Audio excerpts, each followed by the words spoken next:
తాకట్లో ఉన్న మీ బంగారాన్ని విడిపించి ఆ రోజు ఆన్లైన్ రేటుకి కొంటాం. Sharma gold company. నమస్కారం, మీరు చూస్తున్న సుమన్ టీవీ. నేను మీ కీర్తి. ఈ సంవత్సరంలో ఆదివారం పుష్యమి నక్షత్రం, అందులో వైశాఖ మాసంలో చాలా అరుదుగా వచ్చే రోజంట. అందులోని చాలా విశిష్టమైన రోజంట. చాలా ప్రత్యేకతలు ఈ ఒక్క రోజుకే ఉన్నాయి.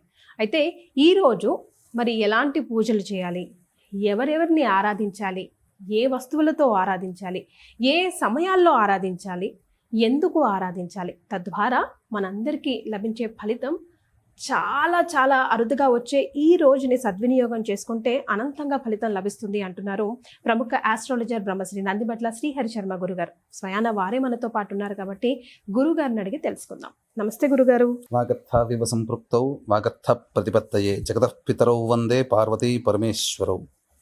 ఆదిత్యాయ చ సోమాయ మంగళాయ బుధాయ చ గురుశుక్రశనిభ్యశ్చ రాహవే కేతవే నమః. శృంగేరి జగద్గురు పీఠాధిపతులకి, కంచి పీఠాధిపతులకి నమస్కారములు తెలియజేసుకుంటూ కార్యక్రమాన్ని ప్రారంభిద్దాం. గురుగారు, నేను ఎక్కడో చదివాను, విన్నాను, మనం డిస్కషన్ చేసుకున్నప్పుడు కూడా చాలా సార్లు మీరు అన్నారు వైశాఖ మాసంలో ఒక ప్రత్యేకమైన రోజు, చాలా అరుదుగా ఈ సంవత్సరానికి అరుదైన రోజు రాబోతోంది. అదేంటి అంటే ఆదివారం పుష్యమి నక్షత్రంతో కూడుకుందని. ఈ రోజు మరి మేమంతా సద్వినియోగం చేసుకోవాలంటే ఎలాంటి దేవత ఆరాధన చేయాలి, ఎప్పుడు చేయాలి, ఎందుకు చేయాలి, ఎలాంటి వాళ్ళు చేయాలి గురుగారు? ఎలాంటి వాళ్ళు ఇన్ ద సెన్స్ అంటే రకరకాల కష్టాలు, ఇతి బాధలు ఉంటూ ఉంటాయి కదా. కొంతమందికి పిల్లలు లేకపోవడం, కొంతమందికి ఉద్యోగాలు లేకపోవడం, కొంతమందికి పెళ్ళిళ్ళు కాకపోవడం, అప్పుల బాధ తీరడం. సో ప్రత్యేకంగా వీరికైతే ఈ రోజు చాలా ఉపయోగపడుతుంది, ఖచ్చితంగా మీరు ఈ రోజుని సద్వినియోగం చేసుకోవాల్సిందే అన్నట్టుగా ఉందంటారా? తప్పకుండానమ్మా. అసలు ఈ వైశాఖ మాసం యొక్క విశిష్టత ఏంటంటే ఒక్కొక్క మాసం ఒక్కొక్క దేవతని ఆరాధన చేయమంటే ఈ వైశాఖ మాసము ముఖ్యముగా విష్ణువుని, లలిత అమ్మవారిని ఆరాధన చేయమని మనకు శాస్త్రం చెప్పబడి ఉంది. ఇక గమనించుకున్నట్లయితే ఈ వైశాఖ మాసంలో చేసేటువంటి దానాలు అనంతమైనటువంటి పుణ్య ఫలితాలు ఇస్తాయి. ఎందుకనంటే ఈ భూమి మీద ప్రతి మానవుడు కూడా ఎండవేడితో చాలా కష్టాలు పడుతుంటాడు. మనిషికి కావాల్సింది ఏంది? ఇంత కూడు, కట్టుకోవడానికి గడ్డ, గుడ్డ, ఉండడానికి ఒక ఇల్లు. అంటే ఏంటి? మంచి భోజనము, అలాగే మంచి వస్త్రము, అంటే ఎండ వేడిమి నుంచి కాపాడగలిగేటువంటిది వస్త్రము, అలాగే ఆచ్ఛాదనం, చల్లటి స్థితి ఉండేటువంటి నీడని, ఇవన్నీ కలిగించేటువంటి ఎవరైతే దానము చేస్తారో వాళ్ళకందరికీ కూడా విష్ణు యొక్క అనుగ్రహం కలగడం, తద్వారా అన్ని విధాల సుఖ సౌఖ్యాలు కలుగుతాయి. అంటే శాస్త్రంలో ఏదో లక్షల కొద్ది, కోట్ల కొద్ది, వేల కొలది పెట్టి దానం చేయమని ఎక్కడా చెప్పబడలేదు. చాలా సులువైనటువంటి దానములు చేయమన్నది. ఏం చేయాలి? చలివేంద్రములు మనం పెట్టుకోవాలి, అలాగే కంబళి దానం చేయమన్నది, అలాగే తాటి ఆకుతో చేసినటువంటి చాపని దానం చేయమన్నది. ఇది వైశాఖ మాసంలో చెప్పబడినటువంటిది. అయితే ఈ వైశాఖ మాసంలోనే మహానుభావులు ఎంతో మంది పుట్టారు. ఈ వైశాఖ మాసంలోనే మనకు నృసింహ జయంతి వస్తుంది, అక్షయ తృతీయ, అలాగే పరమాచార్యుడైనటువంటి ఆదిశంకర భగవత్పాదుల వారు, రామానుజాచార్యుల వారి జన్మ, గొప్ప గొప్ప సంఘానికి, ఈ యొక్క సమాజానికి మేలు చేసినటువంటి వాళ్ళందరూ కూడా ఈ వైశాఖ మాసంలో జన్మించినటువంటి వాళ్ళే. అయితే ఈ వైశాఖ మాసం, ఈ 2025 సంవత్సరంలో వచ్చే వైశాఖ మాసంలో అత్యంత శుభమైనటువంటి పుణ్యమైనటువంటి రోజు, అత్యంత అరుదుగా వచ్చేటువంటిది. నాకు తెలిసి ఈ సంవత్సరం అత్యంత అరుదుగా వైశాఖ మాసంలో వచ్చే గొప్పదైనటువంటి రోజు రేపు వచ్చేటువంటి రోజమ్మ, ఆదివారం గురుగారు. ఆదివారము మరియు పుష్యమి నక్షత్రము, విశేషంగా సప్తమి తిథి, భాను సప్తమి అని అంటారు. ఈ యొక్క తిథిని పురస్కరించుకొని కొన్ని పరిహారాలు గనక మానవుడు గనక చేసుకుంటే తప్పకుండా ఎంతో గొప్పదైనటువంటి పుణ్య ఫలితం కలుగుతుంది. అంటే ఎందుకు చెప్తున్నానంటేనమ్మా, అతి శీఘ్రంగా ఫలితాలు ఇచ్చేటువంటి నక్షత్రాలలో పుష్యమి నక్షత్రం చాలా గొప్పది గురుగారు. దేవతా గణానికి సంబంధించినటువంటి నక్షత్రము. మరియు పుష్యమి నక్షత్రానికి భగవానుడు శని అయితే దేవత బృహస్పతి. అందుకనే పుష్యమి నక్షత్రానికి ప్రారంభం ఓం బృహస్పతిర్నః పరిపాతు పశ్చాత్, బృహస్పతి అనే నామంతో ఈ యొక్క పుష్యమి నక్షత్రం ప్రారంభమవుతుంది.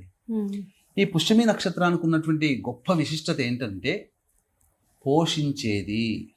అంటే ఒక తల్లి, ఒక తండ్రి, ఒక రాజు కన్నబిడ్డలుగా ఎలా అయితే ప్రజలని, తన సంతానాన్ని తల్లిదండ్రులు ఎలా పోషిస్తారో, ఈ పుష్యమి నక్షత్రంలో చేపట్టినటువంటి కార్యక్రమాల ద్వారా ఈ నక్షత్రానికి దేవత అయినటువంటి బృహస్పతి ఆ విధంగా ఆ కార్యక్రమాలు చేపట్టినటువంటి పనులన్నీ కూడాను సజావుగా పూర్తి చేస్తాడు. విస్తరించడం గురుగారు, స్ప్రెడ్డింగ్ సజావుగా పూర్తి చేస్తాడు, పోషింపబడతాడు. అంటే ఆ పనిని పూర్తిగా కంప్లీట్ చేస్తాడు అని అర్థం. గురుగారు, ఇప్పుడు పుష్యమి నక్షత్రం అనగానే జనరల్ గా ఇప్పుడు మీరు చెప్పారు లలిత అమ్మవారు అండ్ విష్ణుమూర్తి, కానీ మీరు కూడా చాలా సందర్భాల్లో పుష్యమి నక్షత్రం ముఖ్యంగా వచ్చినప్పుడు రావి చెట్టుకి ప్రదక్షిణలు కానివ్వండి, లేదా ఆరాధన చేయడం కానివ్వండి, చక్కెర పోయడం కానీ, పాలు చెప్తారు. ఎందుకు ఆ లింక్ ఏంటి గురుగారు రావి చెట్టుకి పుష్యమి నక్షత్రం? అంటే ప్రధానంగా రావి చెట్టు అనేటువంటిది త్రిమూర్తుల స్వరూపముగా చెప్పబడి ఉంది. కాబట్టి విష్ణువుని పూజించే వాళ్ళైనా, ఈశ్వరుని పూజించే వాళ్ళైనా, లలిత అమ్మవారిని పూజించే వాళ్ళైనా రావి చెట్టు దగ్గర గనక చేసినటువంటి పూజ సత్ఫలితాలను ఇస్తుంది. ఇటువంటి ఆదివారము పుష్యమి నక్షత్రము రావడం చాలా అరుదు. పుష్యార్క యోగము అంటారు. ఈ ఆదివారము రవికి సంబంధించినటువంటిది. తర్వాత ఆ సప్తమి తిథి కూడా ఉండడం చాలా గొప్పది.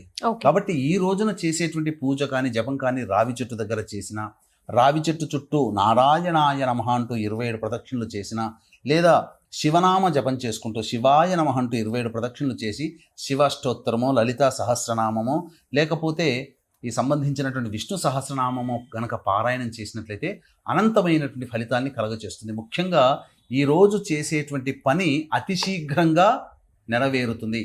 వీక్షించేటువంటి సుమన్ టీవీ ప్రేక్షకులు కూడా ఏ సమస్య అనుకున్న సంకల్పం మీ మనస్సులో అనుకుంటే ఆ సమస్య తీరిపోవాలి అంటే ఈ రోజున ఇప్పుడు చెప్పబోయేటువంటి పరిహారము చాలా చిన్నగానైనా కానీ చేయవచ్చు గురుగారు. అంటే మనకు సమయం ఇక్కడ చాలా ప్రధానమమ్మ. మీరు ఇంతకుముందు అడిగారు ఏ సమయంలో చేయాలి అని చెప్పి. అమ్మవారి ఆరాధన కానీ, అయ్యవారి ఆరాధన కానీ విశేషమైన సమయం అంటూ ఉందా గురుగారు ఈ రోజు? ఎందుకనంటే ప్రధానంగా సప్తమి తిథి ఉదయం 7:20 వరకు ఉంది. పుష్యమి నక్షత్రం 9:50 వరకు ఉంది. కాబట్టి ఈ లోపలనే మనం పూజ చేయాలి. పైగా మేష లగ్నము, చరలగ్నము అంటే చేపట్టినటువంటి పని చక చక చక చక సాగిపోవాలి. ఓకే, అంటే ఈ రోజు ఏదైనా మంచి పనులను ప్రారంభించండి అంటున్నారా? ప్రారంభించినా మంచిదే. వైశాఖ మాసము శుద్ధము అనగా శుద్ధము, మరియు సప్తమి తిథి, పుష్యమి నక్షత్రం ఉండడం, అనుకున్నటువంటి పని పూర్తి తొందరగా అయిపోవాలనుకునేటువంటి వాళ్ళు ఉదయమే సూర్యోదయం 5:54 ప్రారంభమవుతుంది. కాబట్టి సూర్యోదయానికి ముందే లేచి కాలకృత్యాదులన్నీ తీర్చుకొని 5:54 కల్లా విష్ణు ఆరాధన చేయండి. ఎలా విష్ణు ఆరాధన అన్నప్పుడు చక్కగా ఉదయిస్తున్నటువంటి సూర్యుడికి నమస్కారం చేసి సూర్యాష్టకం 6 సార్లు చదివి 11 సార్లు సూర్యునికి అర్ఘ్యం ఇచ్చిన తర్వాత ఇంట్లోనైనా కానీ, లేదా తులసి చెట్టు దగ్గరనైనా కానీ ఆవు నేతితో దీపారాధన చేసి విష్ణు సహస్రనామ పారాయణం చేయడం. ఈ విధంగా చేయాలి. ఈ విధంగా చేసినటువంటి వాళ్ళకి విష్ణు అనుగ్రహం వలన చేపట్టినటువంటి పని తొందరగా అవుతుంది. ఈ రోజున ఇంకొక విశేషం ఏంటంటేనమ్మా, చాలా మంది ఈ యొక్క శ్వేతార్క గణపతిని పూజ చేస్తారు. కాబట్టి శ్వేతార్కం అంటే దాదాపుగా 25 సంవత్సరాలు వయసున్నటువంటి వృక్షంలో ఆటోమేటిక్ గా గణపతి ఆకారంతో తయారవుతుంది. ఇప్పుడు మార్కెట్ లో దొరికి అమ్మేటివి ఏవి కూడాను సరైనటువంటి కావు. కాబట్టి ముందు రోజే వెళ్ళి సాయంకాలం కల్లా సూర్యాస్తమయం కన్నా ముందు రోజు వెళ్ళి ఆ జిల్లేడు చెట్టుకి నమస్కారం చేసుకొని జిల్లేడు యొక్క కాండమును కానీ, వీలైతే దొరికితే వేరుడు కానీ తెచ్చుకొని చక్కగా శుభ్రపరిచి ఉదయం సమయంలో ఉదయిస్తున్నటువంటి సూర్యునికి సంబంధించి ఒక్కసారి ఆచ్ఛాదన చూపించి అప్పుడు ఇంట్లో ఆ కాండానికి కానీ, ఆ వేరుకి కానీ చక్కగా పూజా మందిరంలో పెట్టుకొని జిల్లేడు ఒత్తులతో 5 ఒత్తులతో దొరుకుతాయా గురుగారు? షాపులో దొరుకుతాయి. జిల్లేడు ఒత్తులని విప్ప నూనెలో వేసి 5 ఒత్తులతో దీపారాధన చేసి గణపతికి మూలమంత్ర జపం, దాని ముందు ఎదురుగా కూర్చొని గణపతి మూలమంత్ర జపం ఓం గం గణపతయే నమః, ఓం గం గణపతయే నమః అనాలా గురుగారు? గణాధిపతయే నమః అనాలా? ఓం గం గణపతయే నమః అంటే చాలు.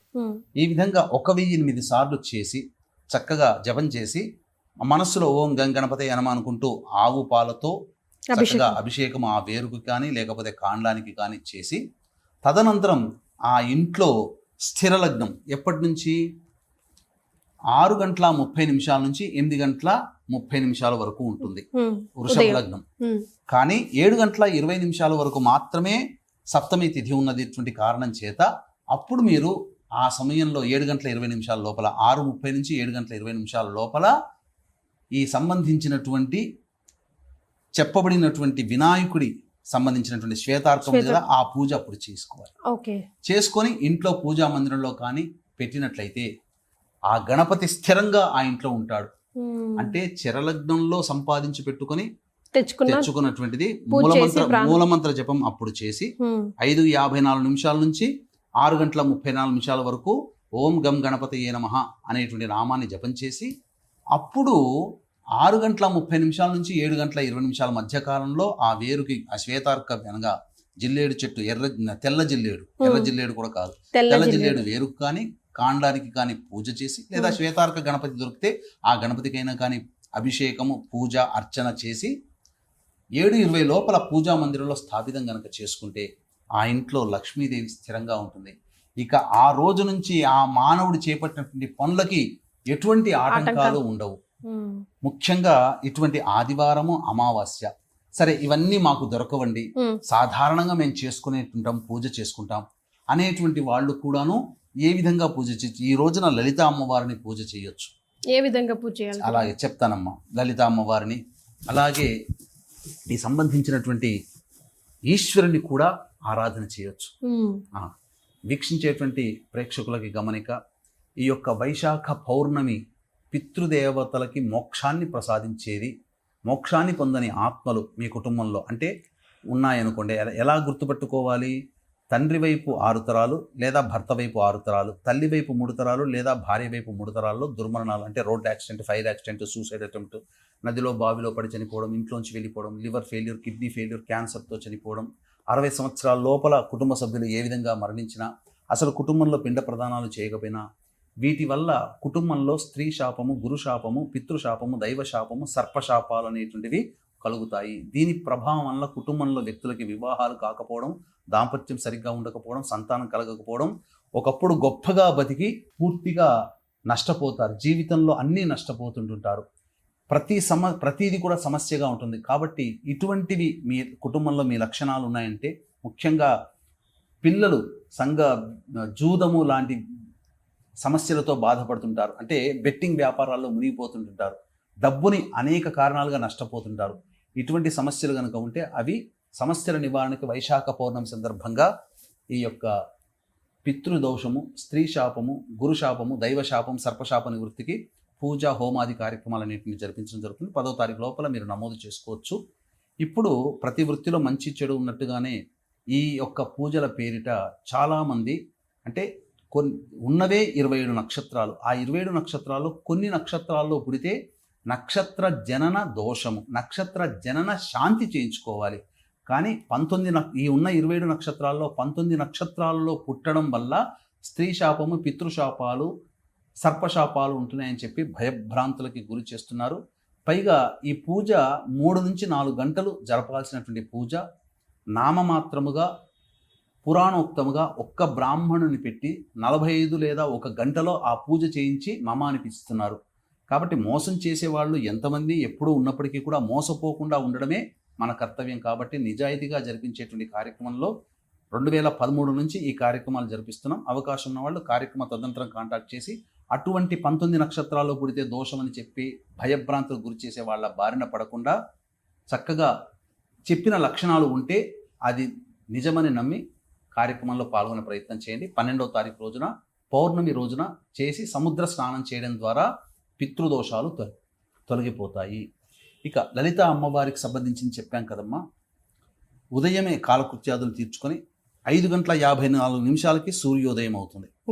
ఆ సూర్యోదయం సమయంలో లలిత అమ్మవారి చిత్రపటానికి వేసి ఎర్ర జిల్లేడు లేదా తెల్ల జిల్లేడు దొరికితే చాలా మంచిది. తెల్ల జిల్లేడు పూలమాలని అమ్మవారికి వేసి లలితా సహస్రనామ పారాయణం చేసి పులగం నైవేద్యంగా పెట్టాలి. విష్ణువుకి సంబంధించి తులసిమాల వేసి విష్ణు సహస్రనామ పారాయణం, ఈశ్వరుడికి సంబంధించి చెప్తానమ్మా. తెల్ల జిల్లేడు పూల ఈశ్వరుడికి వేసి అప్పుడు ఈ యొక్క శివ సహస్రనామ పారాయణం చేయాలి. ఉమ్, అన్నిటికంటే ముఖ్యంగా గమనించాల్సినటువంటి అంశం ఏంటంటే ఈ యొక్క పూజ చేసేటప్పుడు అర్చన చేస్తారు కదా, ఉమ్, ఈ అర్చన చేసేటప్పుడు విశేషంగా ఈ వైశాఖ మాసంలో ఏ దేవత ఆరాధన చేసినా దవనము, ఉమ్, మరుమము, ఉమ్. ఇవి రెండు దొరుకుతాయి. మర్మమ్మ అంటే గురుగారు మరుమం అంటే దొరుకుతుందమ్మా విడివిడిగా మనకు. ఇప్పుడు చెప్పాలి అంటే ఎక్కడ పూజ సామాగ్రి పూజ షాప్? సామాగ్రిలో దొరుకుతుంది, కానీ చాలా రేరుగా దొరుకుతుంది. ఓ, ఓకే. ఎందుకంటే నేను ఈ మధ్యనే దవనంతో కూడా ఇంట్లో ఒక పూజ చేయడం జరిగింది. ఉమ్, దవనము విశేషము, అలాగే మరుమము కూడా విశేషం. ఈ రెండు ఆకులతో గనక పూజ చేస్తే చాలా దేవతలు అతి శీఘ్రంగా ఫలితాలు ఇస్తారట. ఓ, ఈ వైశాఖ మాసంలోనే చెయ్యాలి. ముఖ్యంగా ఈ విధంగా చేసినట్లయితే తప్పకుండా మంచి జరుగుతుంది. ఉద్యోగం రాని వాళ్ళు ఈశ్వరుడికి అభిషేకం జరిపించి తెల్ల జిల్లేడు పూలతో అర్చన చేస్తే, లేదా ఎర్ర జిల్లేడు పూలతో విష్ణువునికి అర్చన చేస్తే అతి శీఘ్రంగా దొరుకుతుంది ఉద్యోగం. వివాహం కానటువంటి అబ్బాయిలకి అమ్మాయిలు ఈ యొక్క ఉమ్, చక్కెర కలిపినటువంటి నీటితో ఈశ్వరుడికి అభిషేకం జరిపించి ఉమ్, గన్నేరు పూలు లేదా మల్లెపూలతో అర్చన చేస్తే అతి శీఘ్రంగా వివాహం పెళ్ళిళ్ళు జరుగుతుంది. ఉద్యోగం కోసం అయితే చెరుకు రసంతో అభిషేకం చేస్తే చాలా విశేషం. ఇక దాంపత్య సమస్యలు ఇవన్నీ తొలగిపోవాలన్నా ఈశ్వరుడికి ఈ ఆదివారం పుష్యమి నక్షత్రం రోజున చక్కగా మామిడి పండ్ల రసముతో అభిషేకం జరిపితే తప్పకుండా మంచి జరుగుతుంది. రైట్. మామిడి చెట్టు కింద కూడా ఈశ్వరుని ఆరాధన చేస్తే అటువంటి ఈశ్వరుని ఆరాధన చేసినటువంటి అమ్మాయికి పరమేశ్వరుడంతటి వాడు భర్తగా లభిస్తాడు. అబ్బా. ఎందుకంటే సాక్షాత్తు మీనాక్షి అమ్మవారు కానీ అమ్మవారు సాక్షాత్తు ఆ విధంగా మామిడి చెట్టు కింద ఈశ్వరుని ఆరాధన చేసి పొందింది. కాబట్టి మనం ఏ కోరికైనా అతి శీఘ్రంగా నెరవేరాలి అంటే ఇప్పుడు చెప్పబడినటువంటి విధానంతో గనక చేసుకుంటే మంచిది. మళ్ళీ ఒకసారి సమయం తెలియజేస్తున్నాను. సప్తమి తిథి ఉదయం 7:20 వరకు ఉంది. పుష్యమి నక్షత్రం 9:56 వరకు ఉంది. కాబట్టి 5:54 నుంచి 6:30 వరకు చరలగ్నము. కాబట్టి మీరు ఏ దేవత ఆరాధన చేయాలనుకుంటున్నారో ఆ దేవత చిత్రపటానికి పూలమాల వేసి ఆ దేవత ఆరాధన చేసి చక్కగా అభిషేకము, పూజ ఇవన్నీ కూడా అనగా నామజపం చేసి స్థిర లగ్నము, వృషభ లగ్నము 6:30 నుంచి 8:30 వరకు. అయితే 7:20 వరకు సప్తమి తిథి ఉంది కాబట్టి ఉదయం 6:30 నుంచి 7:20 మధ్యకాలంలో పూజ జపము చేసి నైవేద్యం పెట్టండి. స్థిర లగ్నం చేయడం వల్ల మీ కోరిక అతి శీఘ్రంగా నెరవేరుతుంది అని చెప్పడంలో సందేహం లేదు. రైట్. సో విన్నారు కదా, ఈ వైశాఖ మాసంలోనే అత్యంత ప్రత్యేకమైన రోజు ఆదివారం పుష్యమి నక్షత్రంలో, అది కూడా భాను సప్తమి రోజు రావడం. ఈ రోజుని ఏ విధంగా మనం సద్వినియోగం చేసుకుంటే అతి శీఘ్రంగా మన కోరికలు ఫలిస్తాయి అన్నది గురుగారు చాలా కులంకుశంగా చెప్పారు. తప్పకుండా ఈ రోజుని సద్వినియోగం చేసుకోండి. అలాగేనమ్మా, ఈ రోజున కటింగ్ చేయకూడదు, ఓకే. మాంసాహారము, మద్యపానము, ధూమపానం చేయకూడదు, బ్రహ్మచర్య వ్రతాన్ని ఆచరించాలి, దాంపత్యం పనికిరాదు, ఇనుప వస్తువులు కొనకూడదు, శనికి సంబంధించినటువంటి వస్తువులు ఏవి కూడా అనగా నూనెని రాసుకోవడము అనేటువంటివి చేయకూడదు. సో అసలు నూనె కొనుగోలు కూడా పనికిరాదు. నూనె, ఐరన్ కి సంబంధించినవి ఏవి కొనుగోలు కూడా చేయకూడదు. రైట్. చాలా సంతోషం గురుగారు, ధన్యవాదాలు. సర్వం శ్రీ ఉమామహేశ్వర పరబ్రహ్మార్పణమస్తు.